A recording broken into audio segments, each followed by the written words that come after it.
What is happening? Are we living in a simulation? Don't worry, darling. This is easily entertained. No. I am the father. And here we go. That belongs in a museum. Are you telling me that you built a time machine? Out of a DeLorean? You're gonna need a bigger boat.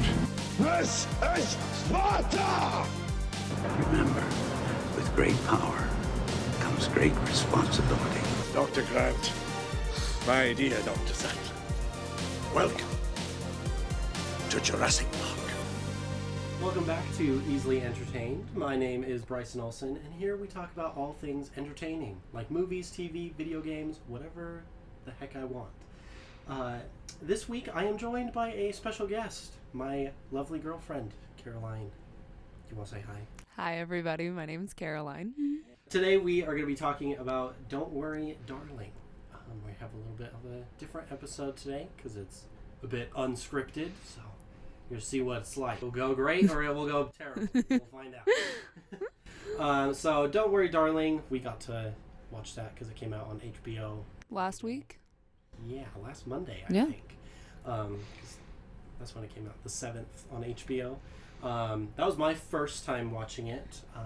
You had watched it before then, didn't you? Yes, a whole bunch of us went to the $5 theater, as we do in a college town, to go see it a few weeks ago. Yeah, you know, kind of just gotta see it. I feel like Harry Styles and Florence Pugh was a big selling point for a lot of people. Not to mention all the drama behind it, too. That's true, which I think we'll probably get into a little bit because I was doing some research earlier so that we could talk about that. So first, I feel like we should probably explain what Don't Worry, Darling is about. So spoilers if you haven't really seen it, but I feel like if you're listening to an entertainment podcast and it's talking about something, you either have seen it or you're gonna watch it and you don't care about it being spoiled. So that's fine. Which hilariously, though, the plot I feel like is almost kind of hard to like explain. Like, because, like, here's, like, the synopsis, just from, like, Google. In the 1950s, Alice and Jack live in the idealized community of Victory, an experimental company town that houses the men who work on a Jesus Christ, I can't speak. Top secret project. While the husbands toil away, the wives get to enjoy the beauty, luxury, and debauchery of their seemingly perfect paradise. However, when cracks in her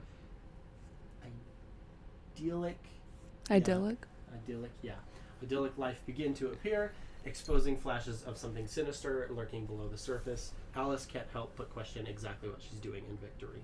So, like, the whole thing is kind of like everything isn't exactly what it seems, because this whole world is all like very nice and everything goes right, and then we find out later it's like a simulation, which I feel like is kind of funny because everyone's constantly joking. We live in a simulation, you guys. It's just... What if we live in a that's just simulation? what it is. Is anything real? The birds aren't. But anything else? But, I don't know. I like the whole concept of living in a simulation, even though, like, it's basically, like, the Matrix. Because it's not. The movie is very clearly different from the Matrix, and things play out way different, even when Florence Pugh's character, Alice, is aware that it's a simulation. It's not like she can suddenly just control things. It's not like, oh, I broke into the Matrix. I can dodge bullets and other crazy things.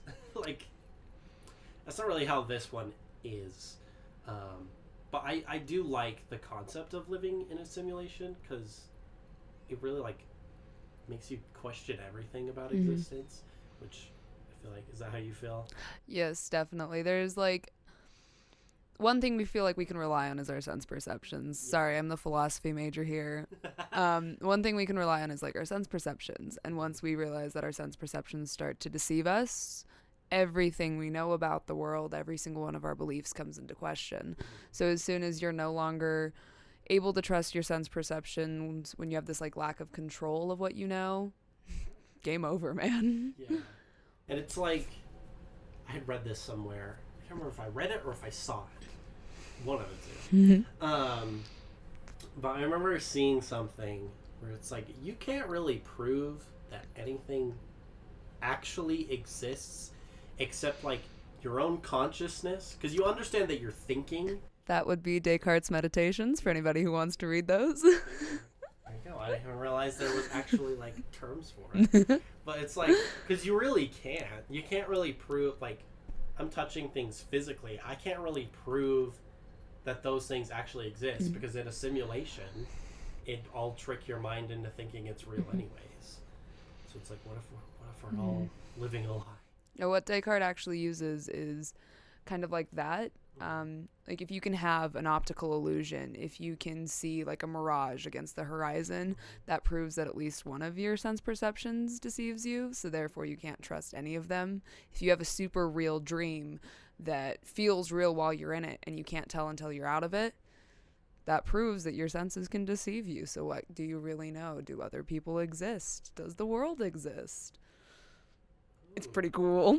That is really cool, because it makes sense that those things that like already kind of exist, but like that's so like mind-blowing, because like everyone has like real dreams that you're like, this feels so real, and you wake up just like so disoriented, which I feel like is a really well way to describe Don't Worry Darling, is because like Alice is constantly like, what is happening?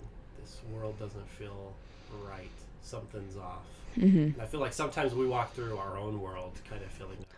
Well, Like, and throughout the movie too, we get these like random screen flashes of her in the real world, moments where she starts to remember, moments that she really starts to see this line of her reality blur from her actual reality versus this simulation that she's been plugged into. which, like, hats off to Florence Pugh, because goddamn, not only is she gorgeous, which Amazing. I'm in love with her.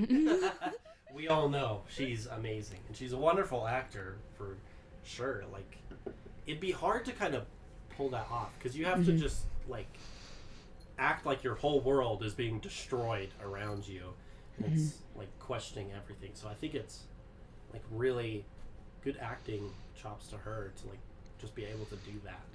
Yeah. She's the queen of the psychological thriller. Yeah, and then let's talk about the really obvious elephant in the room, Harry Styles. Fun fact, do you know that they had to completely airbrush all of his tattoos out for every scene, even the ones where he has shirts on, because the lights would go through the shirts and you could see his tattoos. That is so funny. Sorry, random side fact, I know. Like, yeah, Harry, we have the tattoos. I love the tattoos. Oh, that's hilarious. I didn't know that. But anyways, so Harry Styles, he's an all right actor. I would say he's pretty good considering his only role before this was like a side role in Dunkirk. Yeah. Like, this is a big role to take on so early in his acting career, and I think he did a really good job, all things considered. Yeah. But next to Florence Pugh, it's so hard. Yeah, because she's like a well-established. She knows what she's doing. She's trained. She knows her stuff. Yeah, and then then you have Harry Styles. His little who, pouty face. when he cries, his crying scene had me dying, because it's like having the worst ugly cry. And I'm like, hey, if you can pull off a good ugly cry, that's good. And he sort of could. However, it seemed like too much of an ugly cry. We're like, Harry. When we saw it in the theater, every time he would like get mad at Alice or get super emotional, people would just giggle. It's supposed to be a so serious scene, and people are just giggling. Because it's like clear he's like not used to it, because acting is reacting. You're supposed to feed off each other. So when he has to like be like the main like get an angry person, he's like, I'm so mad. But it sounds like that. He's like, He's so focused mad on at how you. mad he is. Yeah, you're in trouble. Like it's fine and it works sort of, but it also doesn't.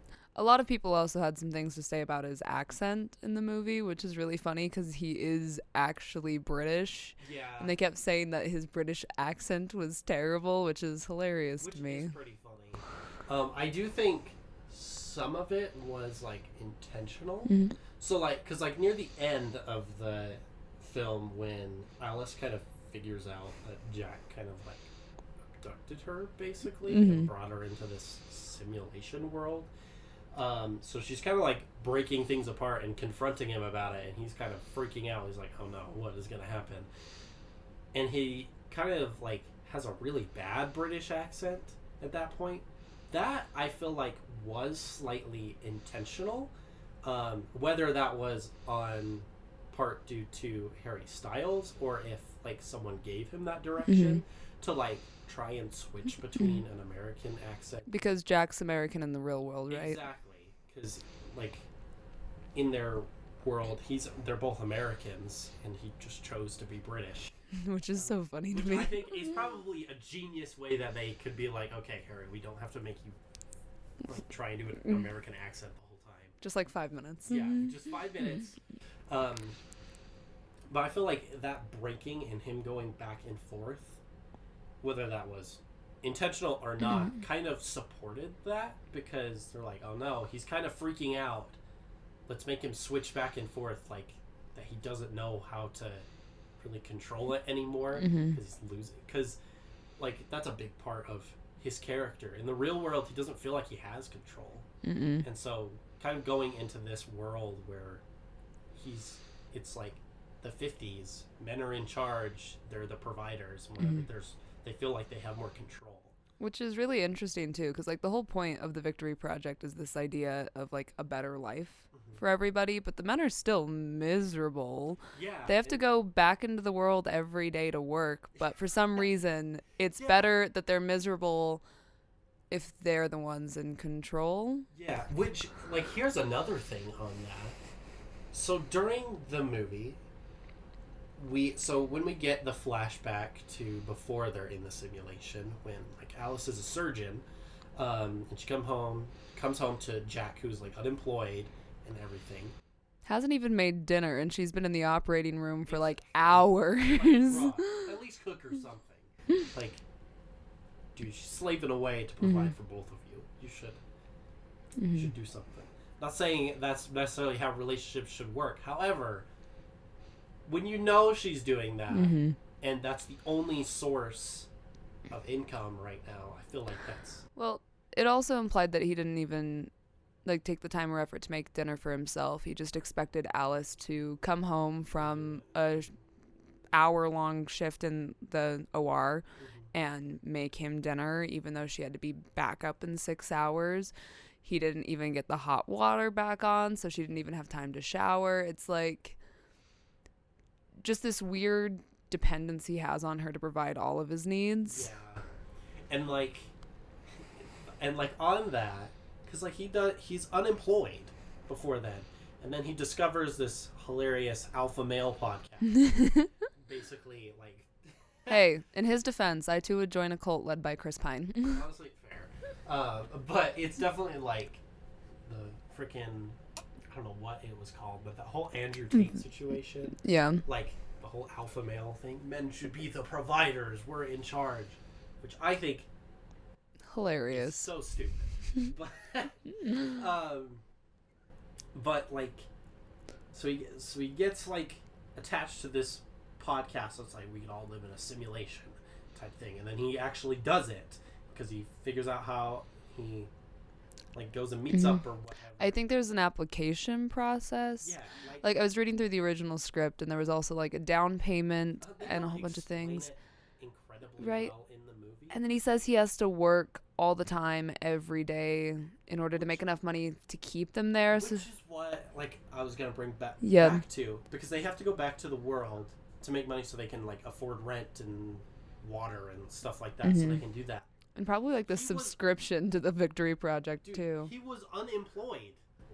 What is he working as now? I'm like, you could have just gotten a job and worked together to have a better life in the real world. Like, I understand the concept, but I feel like the way they made it was a little shady. Also, she was literally a doctor, a resident in an operating room, like a surgeon, and I think the script says Pennsylvania. Yeah. So they probably would have been making quite a bit of money, just needed a few years to get those med school payments off. She probably picked up extra hours while he was unemployed. So it really felt like it was a temporary situation for the two of them that he just got so angry with and found the worst option out of. Let me just kidnap my wife and let's go live in a simulation.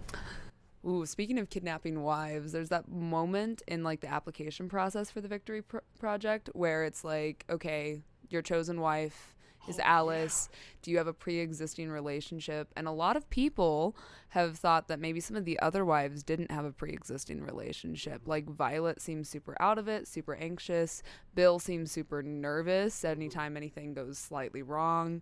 Like maybe he kidnapped her. Yeah, it's like technically they could just be, especially because in the simulation, like they don't know they're in a simulation. No. The men do, but The wives are completely brainwashed. They're given like one of 3 backstories, I think, of how they met their husbands, where they're from, all which that they, jazz. which Alice calls out. She's like, you either did one of these 3 things, and everyone's like, Oh, they're just popular honeymoon locations. "How There's did you nothing know?" wrong. And everyone's like brushing it off. It's like, oh, it's what a coincidence that we're all this way, and we're like, What a coincidence. What a coincidence. We all had the same exact fairy tale Coincidence? meeting. I think not. Love that. But yeah, like they could have just kidnapped people, and they wouldn't have known, And that's Like, insane. which is like so nuts to think about. And What- then What do you think about the only wife knowing being Bunny? I feel like that's so weird. She like makes this comment about how her kids are alive in the simulation. I'm like, okay, I understand that to a point. Mm-hmm. However, that's a very dangerous mindset. Okay? Right. 'Cause you're like, well, they don't exist in the real world. If I come to the simulation, they exist. Mm-hmm. So, like, I mean, we clearly have like these obligations to like our family members and other people in the world, but it feels like Bunny specifically is taking times and let Alice take care of them. Maybe she lost her kids to neglect. Or Yeah. something, and she feels like in the simulation.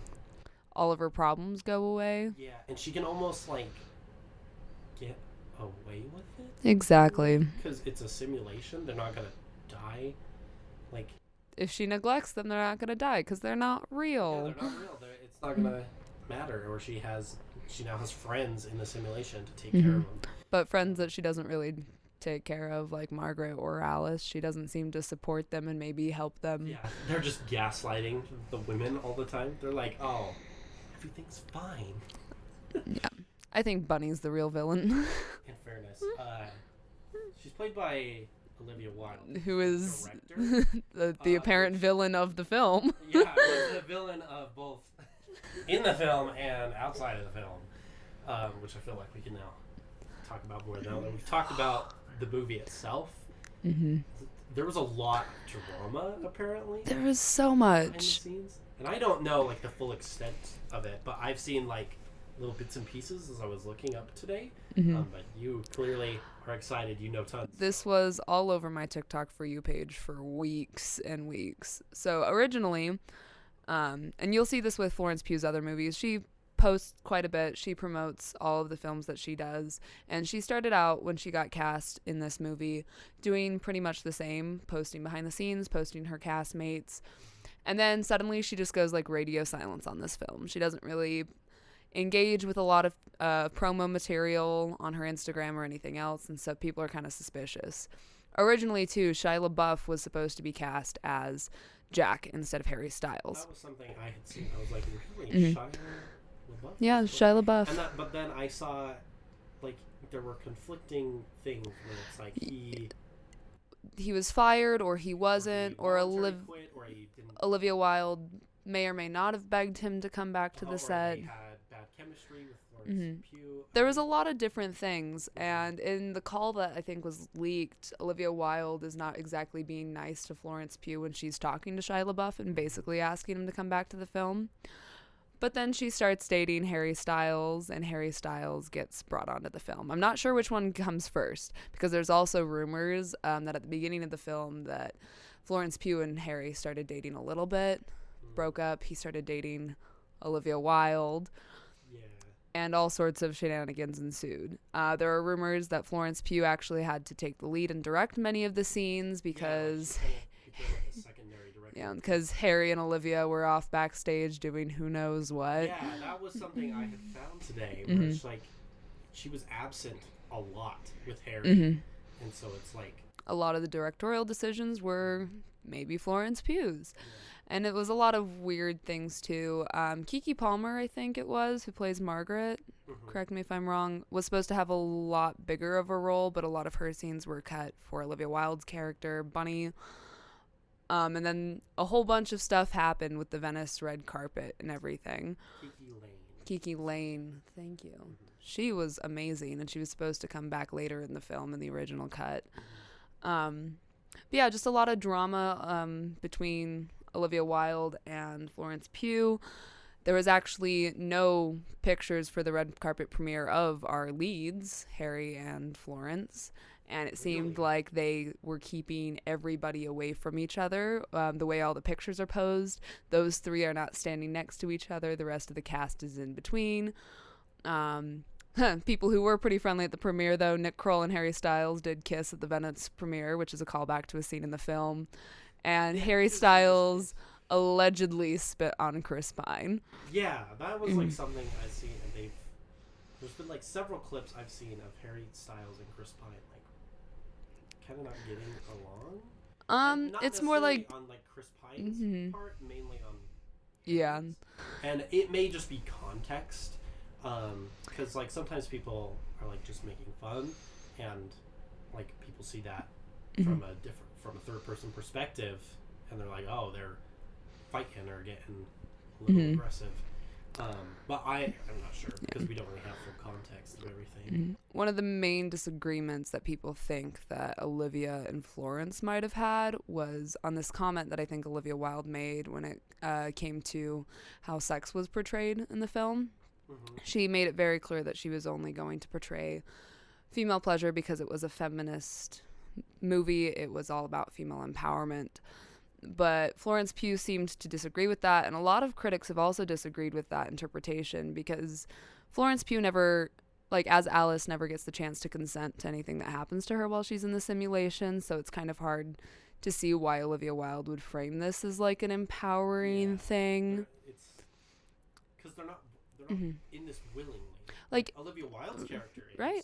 But none of the other women are. No, and like you could say definitely that the film as a whole is like a piece of feminist critique on gender roles, power dynamics, everything like that. But to say that the focus of the film is on female pleasure when nothing that happens to Alice in that film is consensual. I can see why they were wanting to go for that, but the way they executed it was not the vibe. Wasn't that way. I feel like if they wanted to have that message be brought in a lot better, I think they could have made it so to get in the simulation they both consented and they both wanted to forget, or like Jack changed his mind and he didn't want to forget the real world, but Alice did, and then that kind of had things, because then they're both in it, and I together feel like that would have kind of helped.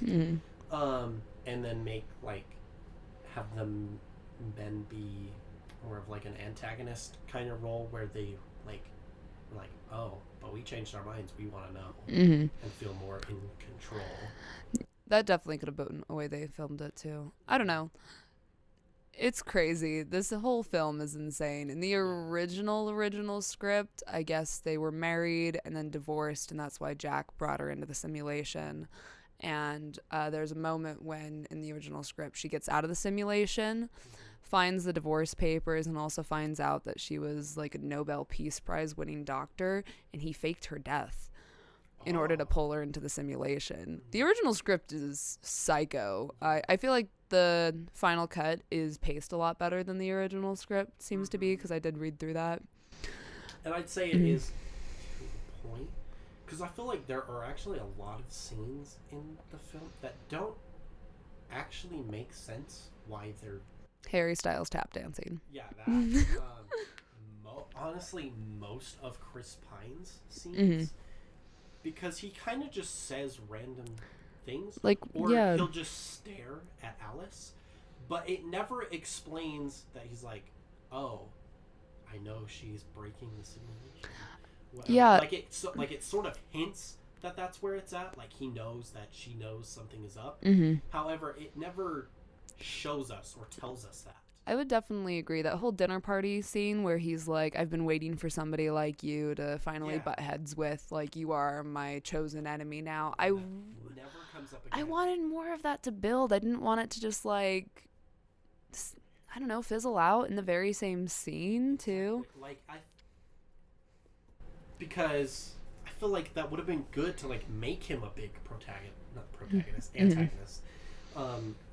Because, like, it seems like he knows, and then would have been a much better thing to have them, like, duke it out, kind of, and not like physically, but like in that kind of way. I think too, a lot of Bunny's character could have probably been replaced with Chris Pine's wife, because she does seem to still, like, she knows. She's definitely standing up for the simulation during the dinner party scene and a couple other things. And then when she kills Chris Pine at the end, sorry, spoilers, she says that it's her turn, so she might be like a co-leader in the Victory Project. I think it could have been cool to see how her and Alice's dynamic played out a little bit more, and a lot of this weird tension that Bunny has about, oh, do I tell Alice my friend or not? I think could have been replaced with her a little bit more and had it make a little bit more sense. I don't know. I'm also just mad that they cut Margaret when they did, because she was supposed to come back in the party scene to mess with Alice even more. Yeah, because that's like something that happened like pretty much right at the beginning of the movie. That just barely has an effect on anything. Like, Margaret goes a little bit crazy and then kills herself, and then that's it. And it's like, why though? Explain to us why. Make it significant to drive our characters forward. Because the other thing too is, with the exception of that weird plastic wrap scene, which Alice didn't feel like she was fully in control, it honestly felt like Chris Pine's character messing with her more than anything. Why did she never feel like that was her only way out of the simulation? Was it a way out of the simulation? Bunny mentioned that men die if they die in the simulation. Is that the same for the women? So could they have been able to bring Margaret back? I don't know. I have a lot of questions, but that's the point of the psychological thriller. Everybody's like, what's up with the red plane? Some people are like, oh, it's the lasers passing over her eyes, and it's like her subconscious. What's up with the eggs? It's a thing I was gonna talk about was those different like scenes, like the plane crashing, or the eggs, or like when she's just cleaning the windows and the wall comes up and like, smushes her. It doesn't. Cause here's the thing: I love when things get weird in movies. I think weird stuff happening is very entertaining because it makes you question why everything is happening.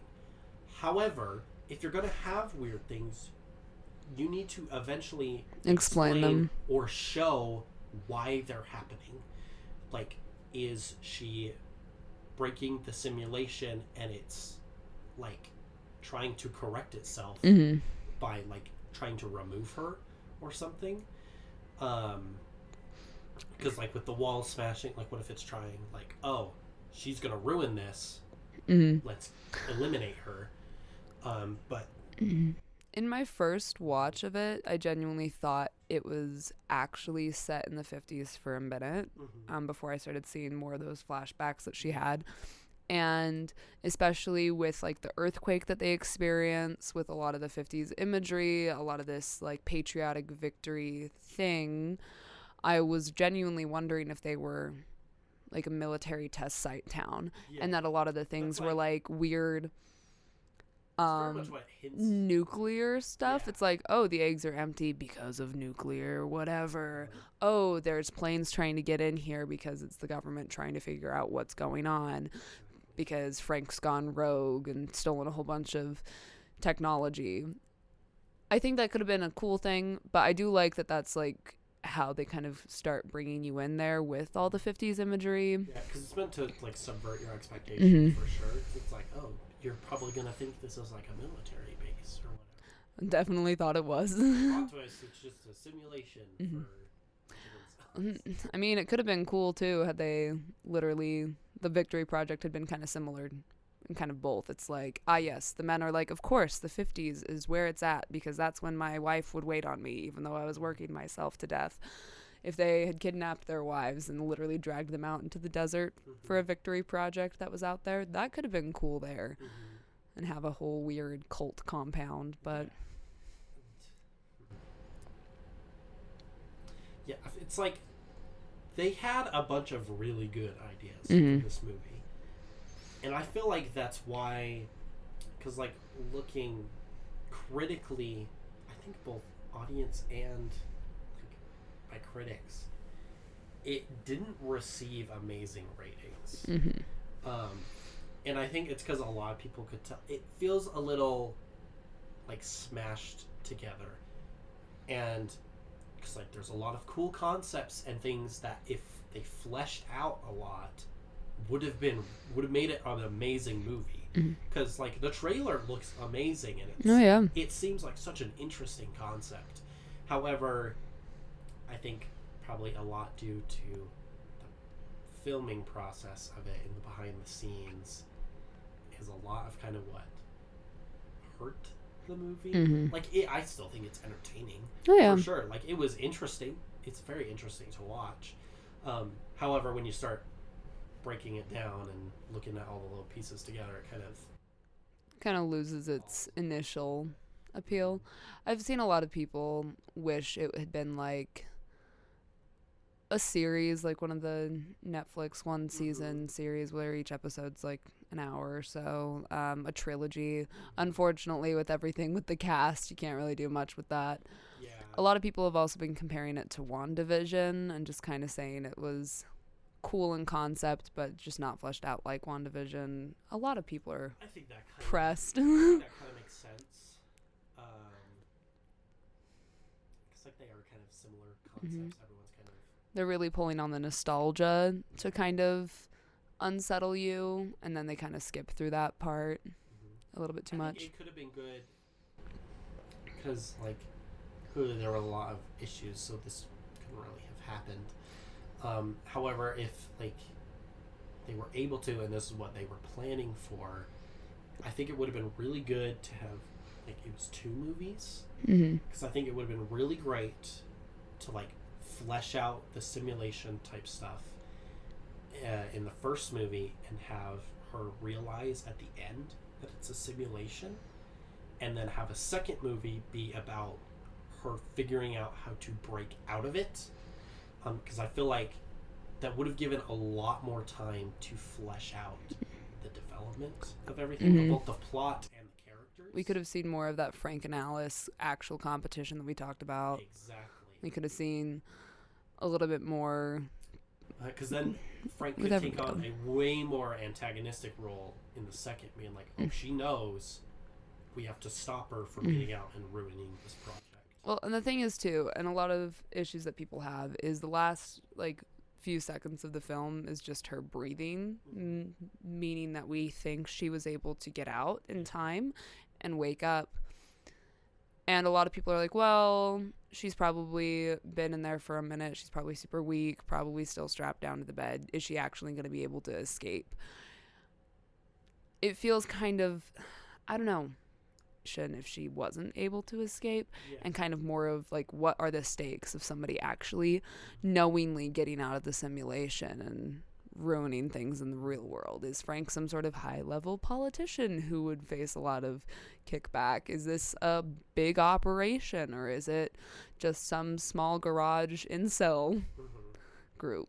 and a little bit more of the background, I think, of the Victory Project, its followers, who's who, and why they actually care if she gets out or not.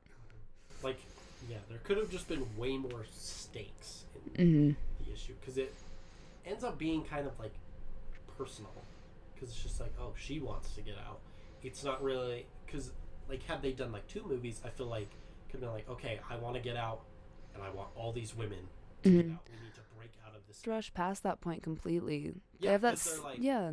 because they're like, the women don't know, and then she just goes off on her Well, own. and they have that scene where she's covered in Jack's blood, Uh-huh. about to get into the car. All the husbands are yelling at her. Bunny's yelling at her, and all these streetlights start to break. And some people are like, oh, that's each of the women suddenly realizing and suddenly remembering. Because the only reason Alice started remembering was because Margaret was going crazy. Exactly. But then they all stayed there. And they just let it happen. Yeah, and then it moves on. It's like, okay.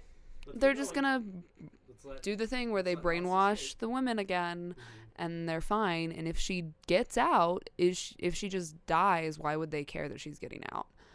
If she doesn't actually have the ability to ruin these men's lives, The women and find the women. break 'em out. Exactly. Doesn't really explain that. And I feel like a good thriller would explain it. And preferably during like doing like a show, not telling. But I don't know, like it was really good in concept, and there are a lot of things that if fleshed out, it could have been like a perfect movie pretty much. But I think they kind of flopped a little bit. Yeah, they just needed like a final drive Yeah. to push the point home, and they kind of lost on that. Could have been any number of issues, COVID, behind the scenes drama, budget, logistics, but there was just a lot there that I wish people had pushed on more. But the soundtrack was pretty good. I do agree. The cinematography, gorgeous. I do agree. We've kind of like crapped on it a little bit. So we should talk about some things that I thought were The costume and set design, absolutely fantastic. I want every single costume in every single one of those women's wardrobes. like, it really does, like, because we talked about this earlier, it really does feel like it's the 50s. Like, they were really good at being like, this is a 50s town. And I think they filmed it in Palm Springs because a lot of people have like gone to that neighborhood. But that shot of all like the women kissing their husbands goodbye and they're all pulling out of the driveway in the exact same way, it feels so perfect and like literally so calculated, like it isn't a simulation. Like that's like what you see in a cartoon. yeah, which I feel like was probably like Intentional. yeah, definitely intentional, like some subliminal messaging to like kind of like hint at it. It's like, hey, But it in a was simulation, it's too perfect. it was so beautiful to even just watch visually. The comparison every time Alice makes breakfast and it's the same shots, and then when she's losing it, the shots are a little bit weirder, where she overfills the coffee or burns the eggs or something like that. I thought that was a really great progression of how she was doing. Something I've really loved about a lot more thrillers being released lately, they're brighter. Yeah. Like, it's because I feel like a common trope that has happened for both thriller and horror movies in particular, they're shot a lot of times in the dark, which to a point that works because especially for horror, it hides the monster so you don't see it as much, and I feel like that makes it scarier. However, I think it would be equally as scary if it's bright and you still don't see the monster, because you don't see what is threatening, even though it's in broad daylight. And I feel like that's why this one, like, kind of still is a bit jarring when you're like, oh, it's a simulation, because everything's bright. You're like, oh, it's an actual, like, colorful world. There's, like, all these things that you can do. So it feels a lot more lively than like typical thrillers where they like make everything dark and dull, because then I feel like that already sets the tone. And I think a better tone for a thriller is to keep it lively and then destroy it as it's still that way, kind of like when we watched Midsummer. Yeah, it's so bright because the sun doesn't really set during the festival. And so it's supposed to be unsettling, disorienting, leaves people in a vulnerable situation. And I think, at least with this movie, it definitely helps you go through that journey of realization with Alice when you start on the same level as she does. I also think, like, You're like, oh, look at this really cool 50s right? world. It's so, like, it's like, check me in. I want to go live in a simulation with Harry Styles any day. exactly, like, Until it's you so don't want to. capturing and It's awesome. I think they really captured that vibe while also keeping it, like, scary. Because they're like, oh, everything isn't what it seems. We're all living in a simulation. Blows your mind. I think it's a very good way to tell a thriller story. I absolutely agree. And, of course, we got to talk about Florence Pugh acting. 'Cause she is amazing. We talked about it Fantastic. at the beginning. But she is so good of an actor. Like, she really knows what she's doing. And Everything that she does is so, like, you can see the motivation behind it. And when she comes back, so after Alice gets kidnapped again and has to be, like, reconditioned, she comes back and she's got this, like, same happy whatever that we saw in the beginning, and she still has, like, these weird moments where she's disoriented, where she can't remember, and then she has that snap, and completely, you don't even see, like, the Alice that was going crazy at the beginning of the movie. You see real world Alice in this 1950s circumstance, realizing what her husband has done to her. It's Nurse Alice. It's not 50s Alice. It is 100% Nurse Alice, completely. It's so well done, and she does it so well. yeah, And that, it like, really shows that she, like, broke out of the brainwashing headset. completely. Which I feel like it's such a good way to show the rule, like, show, don't tell. Because you don't want to, like, tell your audience, be like, this is a simulation. It's like, no, it shows, like, through her flashbacks and everything. And then you can see it on her face, the visible, like, snap of her being like, this isn't real. Well, because when she gets taken away the first time, when she gets, like, when she escapes the simulation and gets put back in, she doesn't know what actually is going on yet still. Exactly. And just to go from that to completely aware, and that whole, like, it was my life to choose speech that she gives, I think was absolutely perfect and very on theme for the point of the film. It's like everybody's there's a lot of people trying to say, oh, Jack was not wrong, he just wanted to give them the best life they could. He didn't give her the choice, and that was the biggest thing. And the way she says that, the way she delivers that monologue was just so powerful. And then, like, I don't know, the way she kills Harry Styles, iconic, girl boss. It's just like, you know what?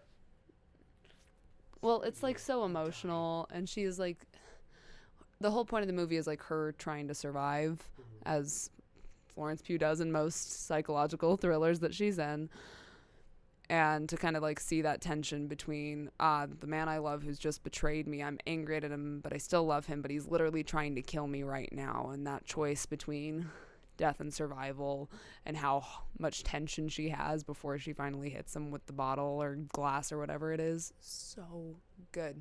Chills every time. It's amazing. I think the acting is on point. I think the aesthetic of the 50s was fantastic. It does have an amazing soundtrack. Like, it really captures that whole era. I think it's just a pretty good movie overall. Like, yeah. There are some bad parts, and I feel like that's the case with every movie. There are always some bad parts and, like, things you can nitpick, because, like, it is a little bit choppy at some points, but it's still fun to watch, and I think when you watch it, you are pretty easily entertained. There you go. But anyways, thank you for joining me on this episode today, Karaline. Anytime. Heck yeah. She will probably be joining us for some more episodes occasionally. But I hope you guys all enjoyed, and y'all should check out not easily entertained. Y'all should check out Don't Worry, Darling, because it's a good show. It's on HBO Max, so check it out. Let us know what you think about it. And thank you for listening. Thank you for listening to Easily Entertained with me, Bryson Olson.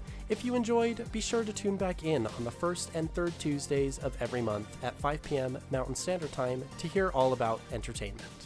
Easily Entertained is available on Spotify, Apple Podcasts, Amazon Music, and anywhere else you get your podcasts. Also check us out on social media on Instagram, TikTok, and Twitter for Easily Entertained for more updates on our new episodes and extras on all things entertainment. Until next time, this is Easily Entertained.